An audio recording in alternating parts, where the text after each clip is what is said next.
Hi ಇದು Sunday mini vlog. ಇವಾಗ ತುಂಬ ಹನಿ ಬೀಳ್ತಿರೋದ್ರಿಂದ ಬಟ್ಟೆ ಒಣಗಾಕ್ಲಿಕ್ಕೆ ನನಗೆ ಸ್ವಲ್ಪ ತೊಂದರೆ ಆಗುತ್ತೆ ಅಂತೇಳಿ ನನ್ನ ಹಸ್ಬೆಂಡ್ ಒಂದು ಸ್ಟ್ಯಾಂಡ್ನ ಆರ್ಡರ್ ಮಾಡಿದ್ರು. ಇನ್ನು ಮಾಮೂಲಿಯಾಗಿ ರಜದ ದಿನಗಳಲ್ಲಿ ನಾನ್ ವೆಜ್ ಮಾಡ್ತಿರ್ತೀನಲ್ವಾ, ಇವತ್ತು ಯಾಕೋ ಬೇಡ ಅನ್ನಿಸ್ತು. ಹಾಗಾಗಿ ಮೆಕ್ಸಿಕನ್ ಎಗ್ ಫ್ರೈಡ್ ರೈಸ್ನ ಸ್ವಲ್ಪ ಮನೇಲಿರೋ ಮಸಾಲೆನ ಬಳಸ್ಕೊಂಡು ಮಾಡ್ತಾ ಇದ್ದೀನಿ. ಒಂದು ಚಾಪರ್ಗೆ ಈರುಳ್ಳಿ, ಕ್ಯಾಪ್ಸಿಕಮ್, ಟೊಮೊಟೊ ಹಾಕಿ ಅರ್ಧ ಚಾಪ್ ಮಾಡಿಕೊಂಡು ಅದಕ್ಕೆ ಸ್ವಲ್ಪ ಟೊಮೊಟೊ ಕೆಚಪ್ನ ಹಾಕಿ ನುಣ್ಣಗೆ ಚಾಪ್ ಮಾಡಿ ಇಟ್ಕೊಂಡಿದ್ದೀನಿ.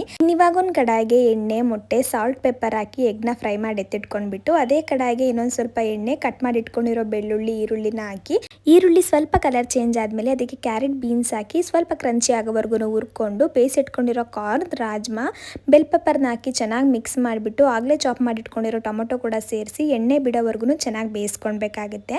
ಇವಾಗ ಇದಕ್ಕೆ ಬಾಸುಮತಿ ರೈಸ್, ಚಿಲ್ಲಿ ಪೌಡರ್, ಧನಿಯಾ ಪೌಡರ್, ಜೀರಾ ಪೌಡರ್, ಆರಿಗೆನೋ, ಚಿಲ್ಲಿ ಫ್ಲೇಕ್ಸ್ ಹಾಗೆ ಸಾಲ್ಟ್, ಎಗ್ನ ಹಾಕಿ ಚೆನ್ನಾಗಿ ಮಿಕ್ಸ್ ಮಾಡಿ ಕೊನೆಯಲ್ಲಿ ಸ್ಪ್ರಿಂಗ್ ಆನಿಯನ್, ಪನ್ನೀರ್ ತುರಿ ಹಾಕಿದ್ರೆ ಇದು ರೆಡಿ ಆಗುತ್ತೆ. ಇವತ್ತು ನಾನ್ ವೆಜ್ ಇರಲಿಲ್ಲ ಅಲ್ವಾ, ಹಾಗಾಗಿ ಇದನ್ನೇ ಸ್ವಲ್ಪ ನೀಟಾಗಿ ರೆಡಿ ಮಾಡಿಕೊಟ್ಟೆ. ನೋಡಿದ ತಕ್ಷಣ ಅಟ್ರಾಕ್ಟ್ ಆಗಿ ತಿನ್ನಲಿ ಅಂತ. ಇವತ್ತು ನಮ್ಮ ಯೂಟ್ಯೂಬ್ ಚಾನಲ್ಗೆ 4 ಲಕ್ಷ ಸಬ್ಸ್ಕ್ರೈಬರ್ಸ್ ಕೂಡ ಆಗಿರೋದ್ರಿಂದ ಮನೇಲೇ ಒಂದು ಪುಟ್ಟದಾಗಿ ಕೇಕ್ನ ರೆಡಿ ಮಾಡಿದ್ದೀನಿ. ರೆಸಿಪಿ ಬೇಕೆಂದರೆ ನನಗೆ ಕಮೆಂಟಲ್ಲಿ ತಿಳಿಸಿ. ಹಾಗೆ ಸುಕೃತಿದ ಮೊನ್ನೆ ಬರ್ತಡೇ ಇತ್ತಲ್ಲ, ಹಾಗಾಗಿ ಇವತ್ತು ಅವ್ರು ಹೋಟೆಲ್ಗೂ ಕೂಡ ಕರ್ಕೊಂಡು ಹೋಗಿದ್ರು. ನಾವು ಒಂದಲ್ಲ ಅಂತ 2 ಹೋಟೆಲ್ಗೆ ಹೋಗಿ ಊಟ ಮಾಡ್ಕೊಂಡು ಬಂದಿದ್ದೀವಿ. ಏನಕ್ಕೆ ಅಂತ ಲಾಂಗ್ ವಿಡಿಯೋದಲ್ಲಿ ಶೇರ್ ಮಾಡಿದ್ದೀನಿ, ಚೆಕ್ ಮಾಡಿ ನೋಡಿ.